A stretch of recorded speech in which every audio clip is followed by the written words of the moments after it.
বলছি বনিয়ামিনের কথা। বনিয়ামিন, তুমি বিনোদন ভাই হওয়ার পিছনেও শফিকের অনেক অবদান আছে। টাকা পেজ নিয়ে দ্বন্দ্ব তোমার আর শফিকের ভিতরে, তাই বলে কি ওর বড় ভাইকে মেরে হাত ভেঙে দিবে? হ্যাঁ, তুমি এখন অনেক বড় হইছো, অনেক জনপ্রিয়তা, 2টা প্লে বাটনের মালিক তুমি, তাই বলে কি নিজেকে ধরাছোঁয়ার বাইরে রেখে দিছো? পাপ কিন্তু বাপরেও ছাড়ে না, এই কথাটা মাথায় রাখো, ঠিক আছে? তুমি যে জনপ্রিয়তা লাভ করছো এর পিছনে শফিকের অনেক অবদান। পাপন কাক্কু লড়ে সরে না, এইটা দিয়ে তোমাদের জনপ্রিয়তা শুরু।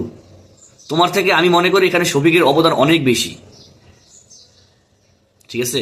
তাই বলে তুমি নিরীহ মানুষটাকে এইভাবে এইভাবে মারবা, প্রশ্নই আসে না। আমার নিরীহ ভাইকে হাত দোনোটাই প্রায় ভাঙ্গে ফেলাইছে এবং অনেক পিটাইছে। আমার ভাইয়ের 2টা রান পাচাই এমন পিটাইছে, এখন আমার ভাই দাঁড়াইতেও পারে না ঠিক মতো। আমার ভাই খুবই নিরীহ। এলাকায় আপনারা তথ্য জিজ্ঞেস করতে পারেন যে কি হয়েছিল বা কিরকম আমার ভাই, এটা আপনারা তথ্য নিয়ে দেখতে পারেন যে আমার ভাই কেমন, এটার আমি বিচার চাই।